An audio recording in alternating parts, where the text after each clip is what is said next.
It is Friday morning of Father's Day weekend, where, again, today I think was really started yesterday, Preston. Kind of a sneaky good sports weekend. Sneaky good sports weekend. Did you see the best hockey game ever? Ever. Maybe ever last night. Best hockey game ever, possibly. And I missed it. And I missed it because I do an early morning show and I went to sleep. Yes, there's a lot of things happening. Not a great sports weekend for your boy because Stallion Down will not be participating in our fourth UFL championship, so that will be happening. I won't be watching in silent protest. Did you know that Austin told me this the other day? He does all his sports research, and I had no reason to know this, but I believe Taylor Stallworth is playing for the Michigan Panthers. Former Gamecock defensive lineman. I did not know that. Shout out to Taylor. Taylor had a nice little run in the NFL with the Saints for a while. He's on the back end of UFL. That UFL to NFL train doesn't come around often, so you better ball out, Taylor, in this UFL championship here. Good for him. Yep. No UFL, XFL championship series for you, but between last night and I will admit, it looked like a blowout. So I went to bed. Called it a night. Yeah, you should have. 3-0. Two second period. And they were Florida was dominating the first period, and then so at the end I'm like, all right, I got to get up. Not really in the mood to sit here and watch a 5-1, 6-1 victory. And this is Florida, because after the last four periods, they were up 9-1. Last four going back to the previous game. Are we doing banana ball scoring again? Basically, yes. I like it. But unfortunately, they would then go on to lose two of the next three periods. And the most important period was the overtime period. Yeah, man. I mean, it was phenomenal. Yes. I checked in 3-0. All right, cool. Check back in 3-3. Wait, what's happening here? Check back in 4-3. I'm watching now. I watched the whole third period except for the last 1.5 minutes when they went. I said, I'm done with this. Closed my computer, going to sleep. And apparently I missed something. You missed a lot. It was a very good NHL game. Of course, I went to bed actually earlier than you, only to wake up at about 1 a.m. and see that the Oilers had rallied and won. But that just caps off. College World Series gets going today, 2 o'clock. Coastal Carolina and Arizona rematch of the 2016 National Championship game. We'll have that going. U.S. Open, living up to yesterday what the U.S. Open. It looked like you and I out there playing golf. And as I asked last year, is that what we want to see? I think this week it is what we want to see. Okay. I think those. You want to see them humbled. I think a lot of good. We had a lot of good input yesterday. Kyle Thompson joined us and was absolutely phenomenal. Wesley Bryan called in and weighed in. Really great insight from both of them on this tournament, on this course, on who they think can win. And yesterday, J.J. Spawn goes out, and it's kind of like, y'all don't know what you're talking about. This isn't that hard. 4 under. I got this. Don't worry about it. So really good there. We'll talk more about that this morning because, again, yes, I think this week you want to see them doing what Rory McIlroy and Bryson DeChambeau did yesterday, and that's hacking it around and not being able to get out of the rough, and we can just kind of point our fingers at them and be like, ha, we know we stink. Mm-hmm. You're supposed to be good, and this course is eating you up. Ha, take that. Humble those pros a little bit. I like it. So we'll talk more about that this morning, but let's get to our most important things of the day. Now on the early game, let's kick off the show with the MITs, the most important things on the game. So we learned a little yesterday. All right, Jeremiah Donati, we really got to hear his voice. I still think that if we just played a random audio clip and we said, name that person, we would try to be figuring out who is that person. Yeah, still can't pick his voice out of a lineup. Maybe can't pick him out of a lineup if I don't look him up. But yes, yesterday was really important.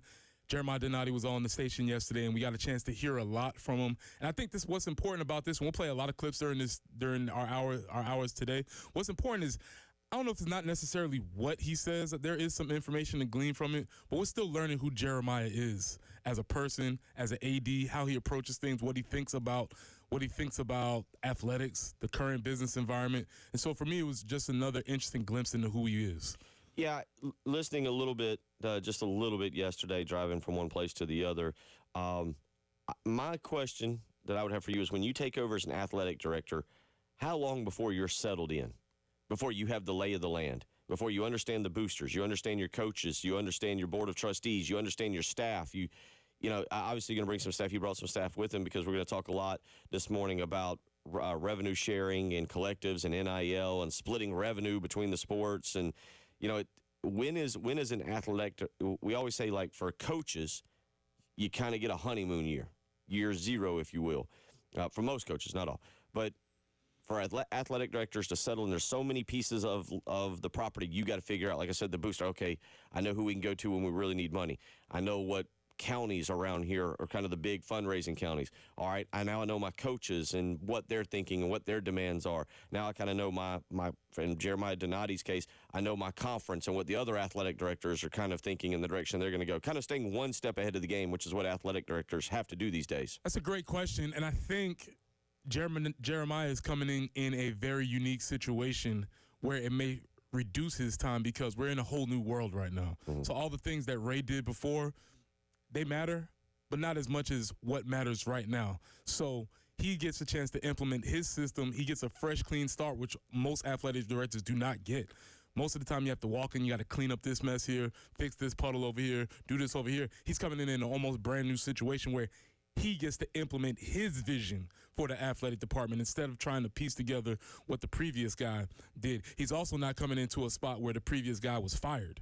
And that makes a big difference as far as what he's trying to do. So to answer your question directly, I say it takes at least a year to figure out who is who. Gotcha. Because that's the biggest part of an athletic director. I need to know this guy likes a scotch and tonic. Yeah. Right? I need to know what's going on with this guy over here. I need to know that this guy, he goes to the golf course, but he doesn't really play golf. I need to know all these little things that are happening around, and that's the lay of the land you talked about. So, yeah, I think it's going to take it's probably still figuring those things out, but he has the advantage of having a very new, fresh, clean start in athletics. Yeah, and I'll just give an example is, he goes to the SEC meetings in Destin at a time when there's a lot going on, right? How many conference football games are we going to play? How many scholarships does each team now going to have? What are we talking about with non-conference scheduling? What are we talking about with NIL and collectives and rev share? And he's got to go into that room, and I'm sure he's met, I would assume that he's met everybody before that there's been, but you're right. You're kind of looking around going, all right, if I want to make a suggestion, who's going to side with me and who's going to be like, first-year guy, get out of here. Go sit over there in the corner. Yeah, and I don't know if sometimes when you go to these big conferences, especially when you go to coaches' conferences, everybody's looking to see what name you have on your chest. Well, and when you go into that conference as the TCU athletic director, not quite the same as walking in with the SEC logo on your chest. And so he's walking in with a different viewpoint of how people are viewing him. And he's, again, nobody knows what's happening. So just because you've been in the SEC for 5 years, that doesn't mean you have any clue of what's the future holds. So he's starting with a fresh start with everybody. So we'll talk a lot about that this morning, kind of get you up to date on what's going on there with just his thoughts. You're right, kind of listening to his voice, hearing what he's got to say, getting an idea of the direction he's going to try and take this athletic program with the evolution of college athletics as a whole, not just college football, but college athletics as a whole. So we'll get into that a good bit this morning with him. If you want to weigh in on anything, 803-404-6100, how you can do so. Again, we'll get into that and also talk a little bit about college baseball as, again, Coastal Carolina gets going today. Excited to see that. Excited to see more of the U.S. Open. And, of course, later on this hour, we got to review. Have you two gotten your movie watching in? Yes, sir. Sandlot. Reviewing it. We will do that coming up later on this hour as well. Again, 803-404-6100. If you want to weigh in this morning, you're listening to Preston Thorne, Bill Gunner, Jen Jensen. It is the early game.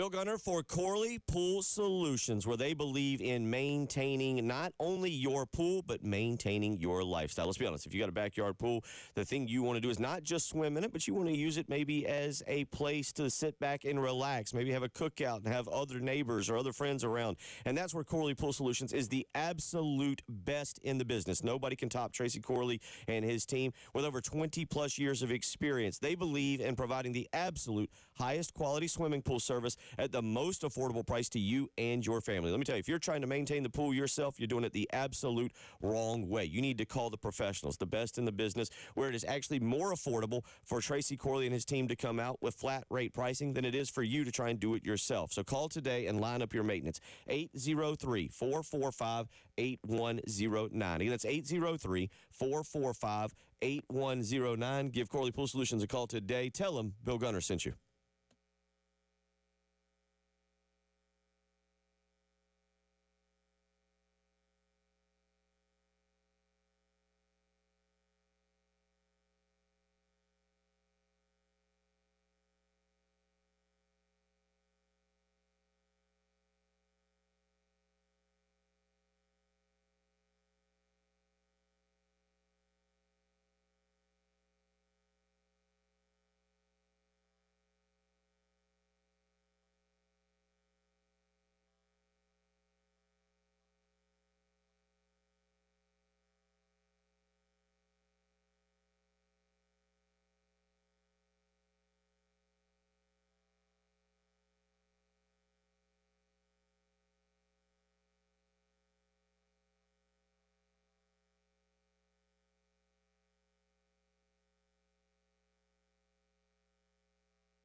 I-26 eastbound after I-77, that would be around exit 116, do have a report of a vehicle fire. The two left lanes are blocked, so going to be staying right in that area.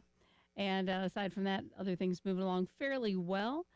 And we're going to see rain off and on kind of throughout the weekend, maybe some afternoon or evening thunderstorms today, possibly tomorrow, and a few storms possibly on Sunday as well before maybe some clouds return. We'll be in the upper 80s pretty much most of the weekend. Right now, though, it's 75 at 107.5 The Game.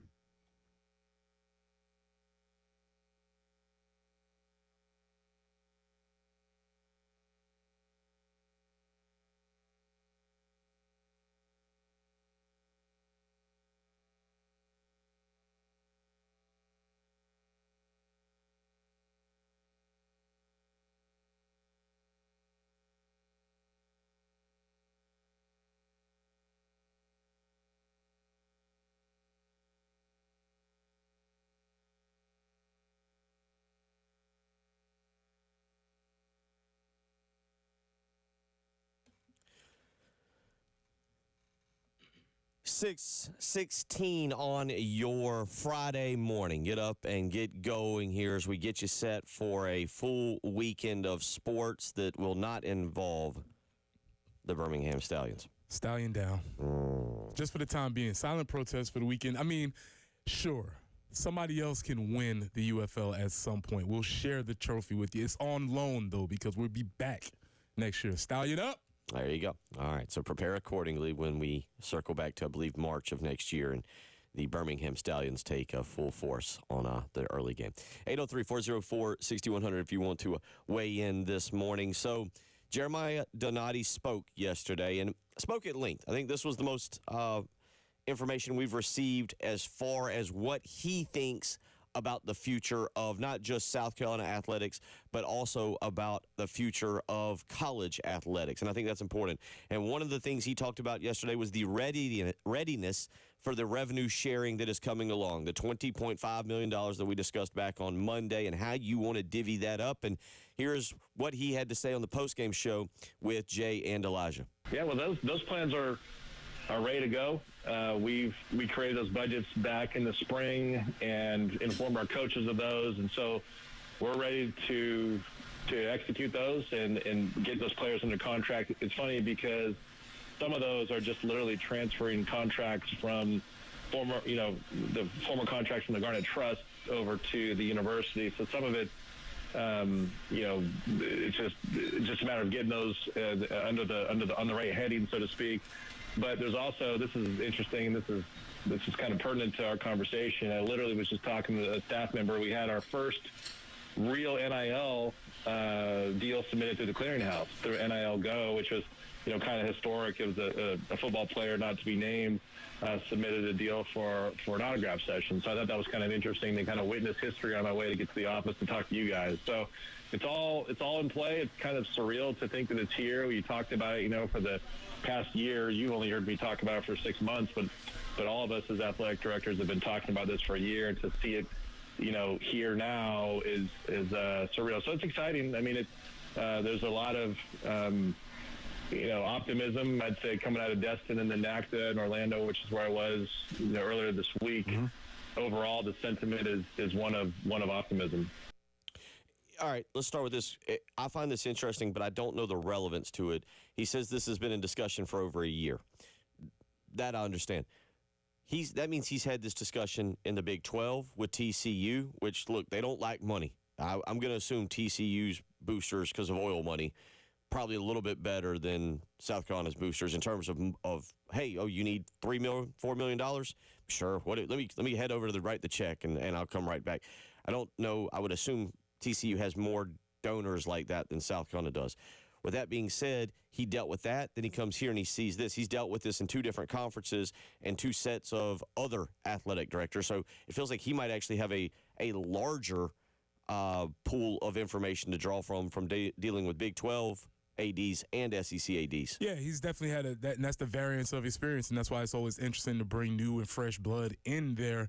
But I would say what TCU has in money, they might lack in either a passion or capacity, because no matter how much money you got, you're still in the Big 12. And so they're still looking around, and yes, they've had success in various sports. They're still trying to do things, but it just is a little bit, and going back to what you said in the first period, it is a first segment, it is a little bit of a different landscape in dealing with TCU being a more city school, a more modern school, a more urban school, as opposed to South Carolina, which is a more laid back, southern, there's a lot of different things. And so he has to ingratiate himself. But the main word he said there again was 2 words that we haven't heard very often in college sports: budgets and contracts. Yeah. Right? We're talking plain English here. Budgets, contracts. We have a budget, and we have players that are on contracts. They're not employees yet, but we have players that are under contract. And we have to pay for them now. And so there's a different approach. That's the big thing, is the university is paying for this. The NCAA is not going, oh, don't worry, here's $20.5 million. Take that and use it however you want. If certain schools can only pay $10 million, $12 million, whatever, you just can't pay you're not supposed to pay past $20.5 million legally. Keyword, legally. Well, and that's a very strong point because we're all in agreement here. It's like, yeah, 20.5. Of course, we're all going to do that, right? I would see that, but to me, this is the same concept of like, you had a phone plan that your parents paid for, and now you have to pay for it. And so, the Garnet Trust, as he said, the Garnet Trust was paying these players' contracts. That means that people were paying into that. That means that the money was not coming directly from the university. Those contracts might have been a little bit higher. Right. It's a lot easier to spend your parents' money or somebody else's money than it is to spend yours. I would imagine that the contracts are going to get a little bit more scrutiny. They're going to get a lot more, there's going to be a closer eye taken to them, and there may be a little more analysis when I have to pay for, like, when you first go out and you figure out how much cereal actual costs, and you're like, oh, man, I'm not doing that. We're not going to pay for that. Was it going from, like, the Cheerios to we'll go back to this. I thought I liked Dr. Pepper, but let me get that Dr. Thunder sounds okay. Maybe it sounds a little bit better now. So that's the conversations that they have to have. Also, part of what he said right there that was interesting, and I feel like we will find out who the player is, but mentioning submitting the NIL deal for an autograph session. And I got to admit, like, I feel like we can narrow that down to about 5 or 6 players. No offense to, like, the left guard. Player to be named later, not to be named. Yeah, I feel like it's going to come up. Oh, we got an autograph session over at Traditions, Traditions, and be like, oh, yeah, okay, that's who that was. But it is interesting to hear him say that, and I think that is something that if they were willing to speak on it, the also, university. Also, that means it's over $600. That was the other part of it. Because you don't have to submit anything underneath $600. So, yes, I would imagine that does eliminate a large swath of the players. We can, I think, narrow it down to about 5. We can successfully get this thing down to about 5 players. But with that being said, this is another part of it, having to go through a clearinghouse, which right now we're all trying to figure out how the NCAA clearinghouse works on just getting people approved for eligibility, much less approving guys for NIL deals. And I would not want to be first in this. Well, maybe you do want to be first. I don't know whether they're going to be looser to start with or they're going to be tighter to start with, whether they're going to be more stringent. So, yeah, you have to submit and see. But nobody really has an idea of the calculations that they use. There's not any precedent set. They did say that if this current clearinghouse was in place in this previous times, that over 70% of deals would not have been approved. So that doesn't bode well for what you're trying to get done. We'll see. I'm not trying to be loud. I'm not trying to lie, but I'll give you an example again. If this is like the backup linebacker or a third string DB, and you're like, yeah, we're going to give you $1,200, $1,500. I think the clearinghouse is going to go, 2 tackles in his career, $1,500 for a sign. This looks a little funny.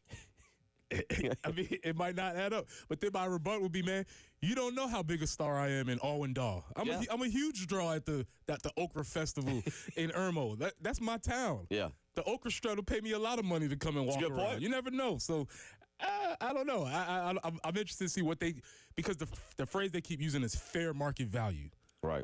But what is that? We have no precedent for that. We don't know what fair market value is. I've spent lots of money on things that probably weren't fair market value. Spend a little bit of money on things that weren't fair. I don't know. Who knows what fair? Have you ever overpaid for something? Of course you have. Hey, you ever been in the airport and needed a bottle of water? $10? Sure. I was at the Carolina Country Music Festival last week and paid about $7 for a bottle of water. Was that fair market value, Bill? It was what was fair in that facility where I was at. So NIL goes supply and demand, buddy. What if NIL goes come out? Hey, no, we're not going to allow you to pay that $7. You can't do that. No, I mean, you're capitalism, right. Baby. Don't you have to have tiers? Like, again, you can't look. It probably wasn't even good water, was it? It was. I'm sure it was Walmart water. Nah, okay, it was not. It wasn't, you know what? Aquafina. It did its purpose. It quenched Dr. Thunder water. Yeah. Exactly, the Dr. It Thunder did the job. Water. What would you have paid? What number would have been like? I'm not doing that. You paid $7. What number would you have paid? Probably 10. You would have stopped. You would have just stopped. You would have died of thirst at 10. Yeah, because I think the actual beverages were 15, and at that point you're like, you know what? I may as well just go with an actual beverage at this point and just spend the extra $5. What is a fair market value? It all depends on circumstances. Who knows? Totally understand. 803-404-6100, how you can weigh in. We'll continue this discussion. Jeremiah Donati, again, spoke a lot.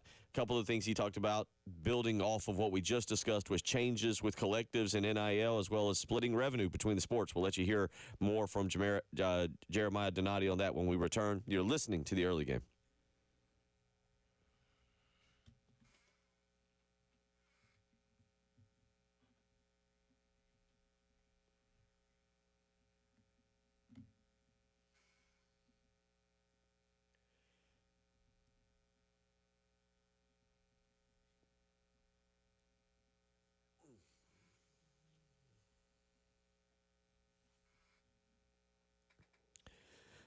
Bill Gunner for AAA Heating and Air, where it is heating up around here right now. You hear these temperatures now creeping into the 90s, and you know before long we're going to be hitting those triple digits, and I hope your air conditioner is ready to handle it. But sometimes, well, you don't need a brand new heating and air unit. You just need repairs, and AAA Heating and Air is offering incredible deals for repairs. If your system is broken and you're worried about the cost, AAA Heating and Air has got you covered. That's why they're the go-to name here in the Midlands. They're offering up to 12-month payment plans with no credit checks for all repairs. That's right. Homeowners just need a valid bank account and you are all set. So don't sweat the summer. Get AAA Heating and Air into your home if you need your heating and air unit fixed. Again, 12-month payment plans with no credit checks for repairs, just a valid bank account for homeowners. So give them a phone call today and mention me, Bill Gunner at 107.5 The Game. 803-677-1500. Call AAA Heating and Air. Tell them Bill Gunner sent you.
Still a slowdown there, I-26 eastbound at between after exit 116, so after I-77, there's been a vehicle fire, so the 2 left lanes are blocked. Going to want to stay right, so that has traffic backed up from about mile marker 117 back to about before you get to or around Charleston Highway, somewhere in there. So just be mindful of that this morning. 87 for your high today, afternoon or evening thunderstorms possible. Same for tomorrow. Some pop-up showers on Sunday in the upper 80s for the weekend itself. Right now, though, 75 and 107.5 The Game.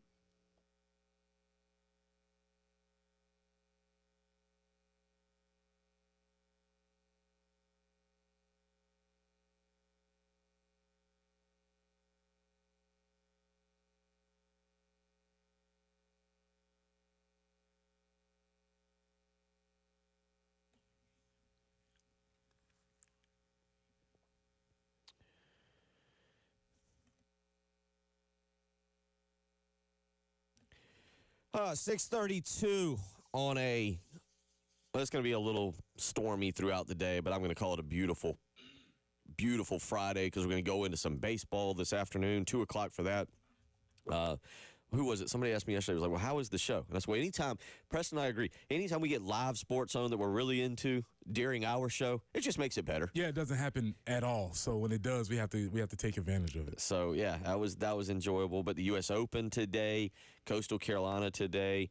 Of course, we had our good buddy. Hopefully, our good buddy. He seems to be warming up to us. Kevin Schnall joined us. Yeah. What was it you always talked about the Sandlot? And he kind of came around and laughed a little bit. He came around a little bit on that. So anyway, but it's going to be a fun weekend. And again, happy Father's Day to all the fathers out there. And you might not actually be a male father. You might have had to serve as dual roles. Austin's my son Preston, but happy Father's Day to everybody out there. Talking about Jeremiah Donati this morning and what he said, and Preston, I think you and I both agreed he's been on the job now 6 months and 13 days, and he's talked. We've heard him talk, but I think this was the most we really heard him talk about the future of college athletics and the future of his vision of South Carolina athletics moving forward. Yeah, and you think about the time that he's been on the job, he's seen dreadful seasons from men's basketball and men's baseball, and he's seen some very highs from the women's side of the sport. So he's seen what this fan base is capable of in winning times. He's seen maybe what this fan base is also capable of when we're not winning. So he's had a good sampling, and he's gotten a chance to get his feet wet as far as what the experience is around here. Yesterday, Jeremiah Donati talked a little bit about moving forward, the changes now, and he mentioned this, and I thought this was interesting, and I don't grasp it because we aren't into it, but one of the things he mentioned in that opening clip was transferring contracts over from the Garnet Trust to the university, and I find that interesting because if you're the university, I don't know if you're honoring the contract or if you're just taking it on. And the way I say that is if you're honoring the contract, you stick with the number that it's at. If you're taking it on, you might look at it and be like, yeah, you're not worth that. Fair market value. Exactly. You might look at it and all of a sudden a player. But let's hear what Jeremiah Donati talked about when he talks about changes with collectives and NIL moving forward. Yeah, it changes it significantly in the sense that, I think one of the questions that fans have or that I've heard is that they say, well, how are these NIL deals how are they going to pass? What are we going to do about NIL? And the answer is, well, we're taking on that role of paying the players because NIL the last couple of years has not been NIL. It's been pay for play. The value of a player has been the value to the team, not the marketing value, which is what NIL was intended to be. So, that's quite a shift, in mindset. And so getting our fans there, getting all fans there, getting our players there, getting our coaches there is just going to take a little time. And so, back to your question about NIL collectives, they're going to look different because they're just not going to be able to operate as they were. There was some statistic as Deloitte was creating this clearinghouse product, this NIL Go. The data they had looked at looking backwards, there was over 70% of those deals would not have passed muster because they were way above market for the value of services just candidly was nowhere even in the ballpark. And so that's going to be a market correction that we're all going to have to just live with and accept. and understand that NIL is not going to be as much of a recruiting tool as it has been in the past. And I think, the downstream effects of that is that will tamp down, I think, some of the transfer portal activity we saw, which I think is probably a good thing. One, just because there will be, not as much chaos in the system, but two, we got to remember that all of our student athletes are students as well. And so to think about transferring 3 or 4 or 5 times in your college career is just not setting a young man or a young woman up for success. And so I think, I'm not saying that transferring is a bad idea. I think if there's a better place for you, then by all means you should be able to go explore that. But I think when you're really talking about going someplace and leaving year after year after year, I don't think that's in the best interest of any student athlete. That's the other interesting part of this, and I think we all agree. I think everybody agrees with that. Transferring year after year after year is not in the best interest of a student athlete.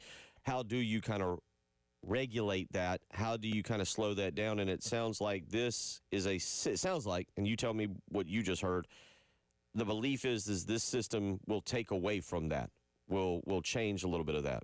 Yeah, well, and not him alone, but they keep saying it's a market correction, but it's not a market correction.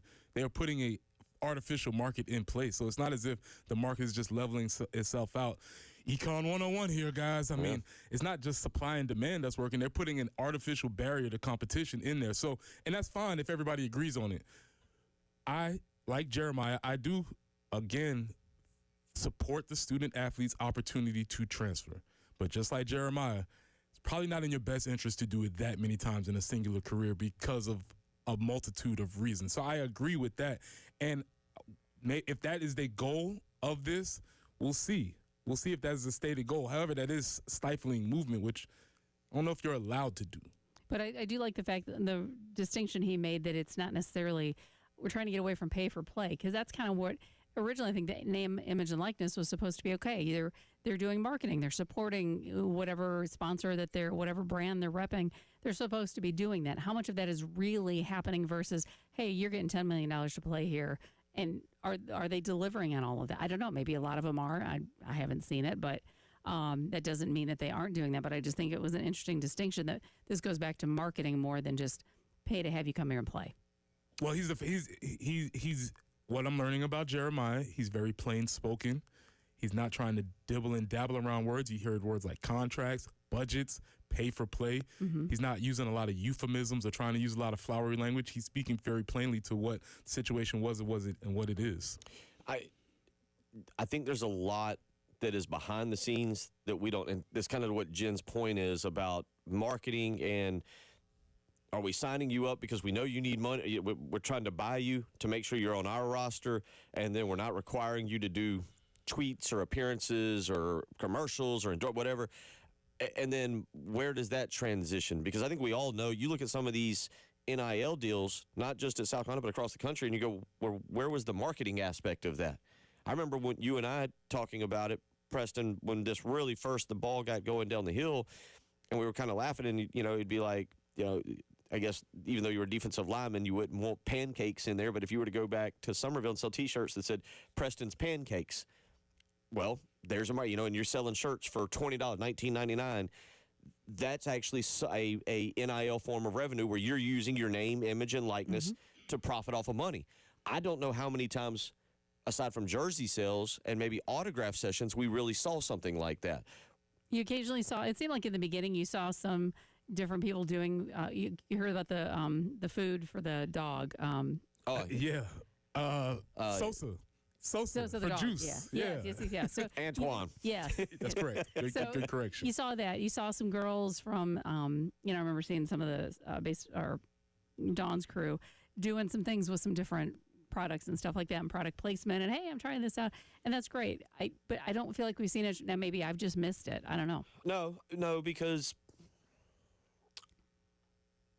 I think we all know this. I hope I'm not overstepping my bounds. Spencer Rattler had 2 different car deals. Mm-hmm. Did y'all see any tweets or commercials with Spencer Rattler? Yeah, that's the answer to that. Yeah, but the crutch of the House settlement was that we are selling this whole football season based on one person. And if I say, hey, South Carolina's football season this year's success depends on one person. We just talked. We know who it is. Yeah. And that is his. They cannot have a broadcast this year talking about South Carolina football or the University of South Carolina without saying that person's name. They're not going to say, number 16 drops back.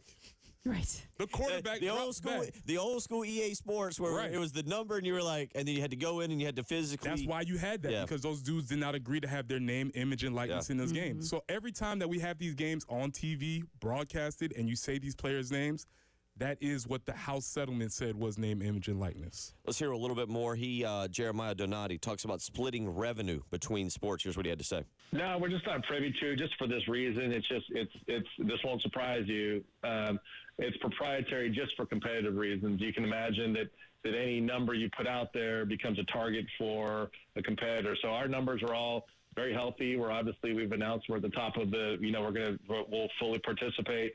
But for competitive and proprietary reasons, you're not going to see any athletic departments announce what they're doing.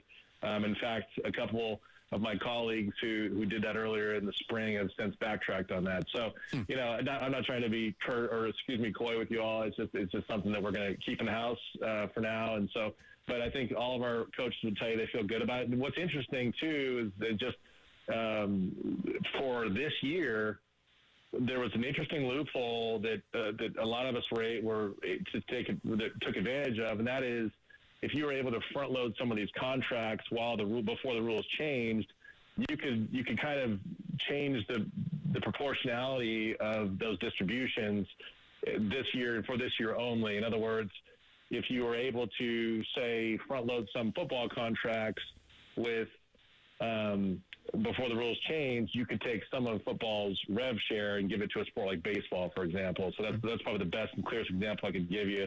But so what I'm telling you is that those percentages will be a little different this year than they will be traditionally in the future. Okay. Anyway. And it makes sense. You don't want to put your number out there. We'll come back. We'll get into more of this. It's a lot of discussion to have, a lot of good audio from Jeremiah Donati to recap from yesterday. But coming up next, you play ball like a girl. We'll discuss the Sandlot. Look forward to this. You're listening to the early game.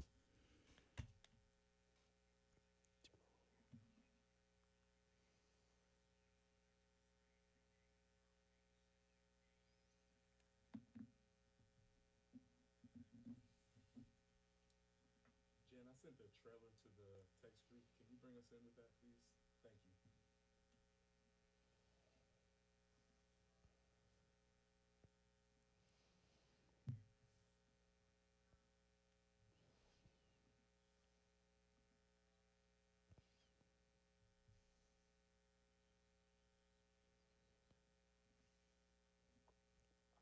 Bill Gunner for Zero Rest, carpet and air duct cleaning, where you don't want to be doing the cleaning this summer. You want to enjoy. You want to be jumping in your pool. You want to be going to the beach or the ocean. You want to be doing things. You don't want to be constantly cleaning up behind your kids.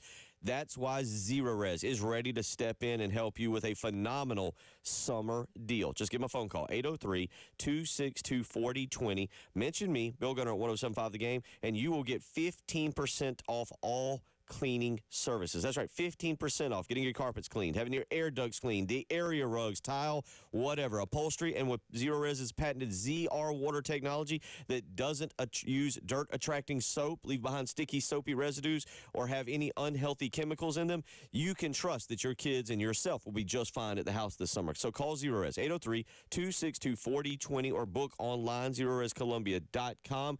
Mention me, Bill Gunner, and you'll get 15% off. Zero Res. Spell it backwards or forwards. It's the right way to clean.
6:50 on our Friday morning as we get you set for a great weekend. Maybe a movie. I don't know if it's a movie weekend just yet. It feels like after this weekend, it becomes a movie weekend, a summer movie weekend.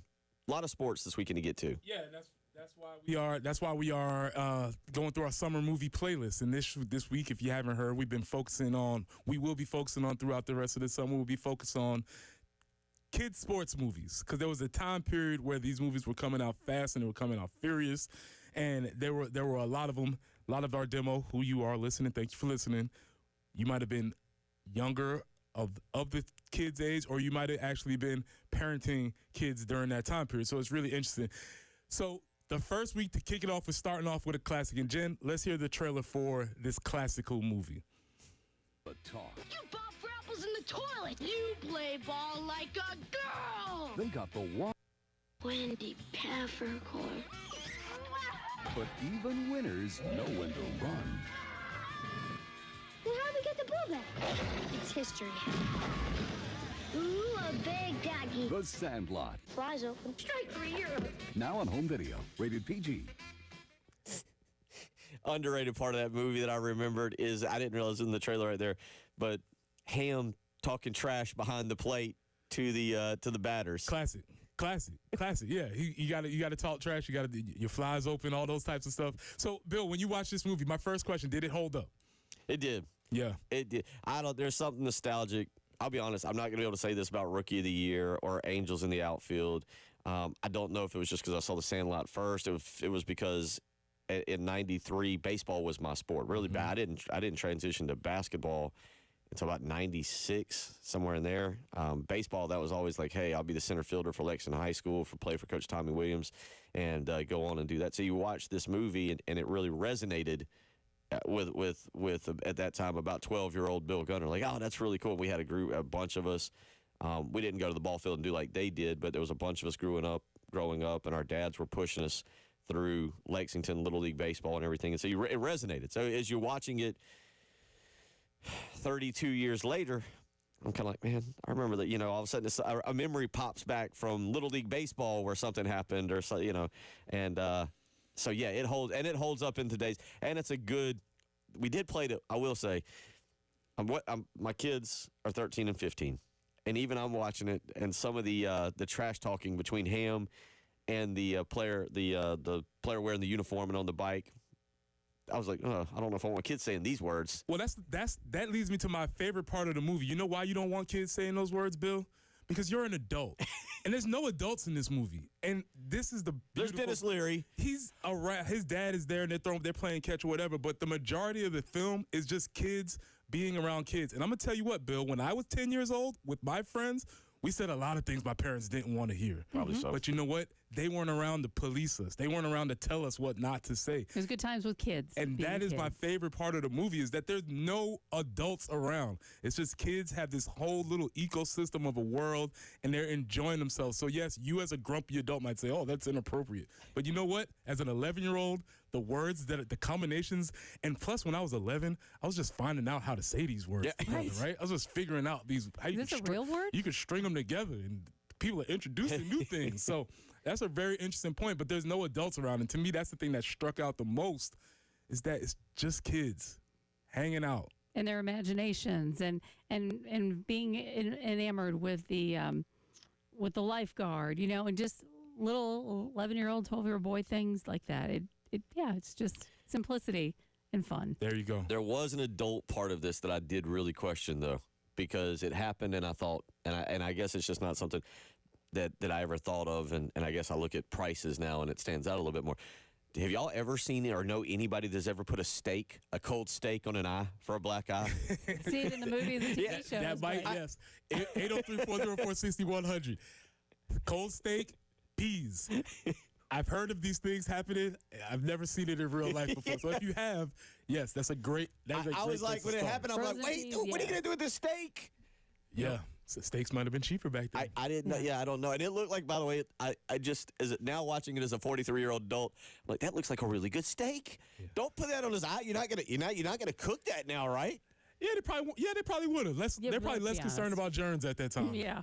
Germs didn't exist back then. We'll continue this conversation. 803-404-6100. Hour 2 on the way.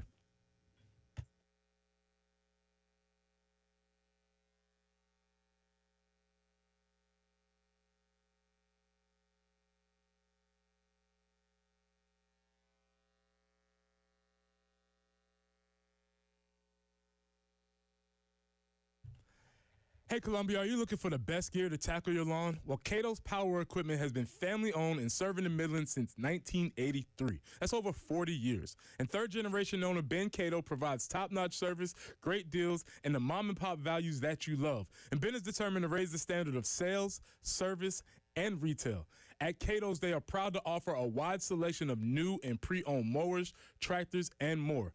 So if you're ready to invest in something new, the friendly team is there to make the process easy, help you choose the right equipment, find financing options, and keep your gear running strong with expert service and parts. So whether you're a weekend warrior or a seasoned landscaping pro, Cato's has you covered.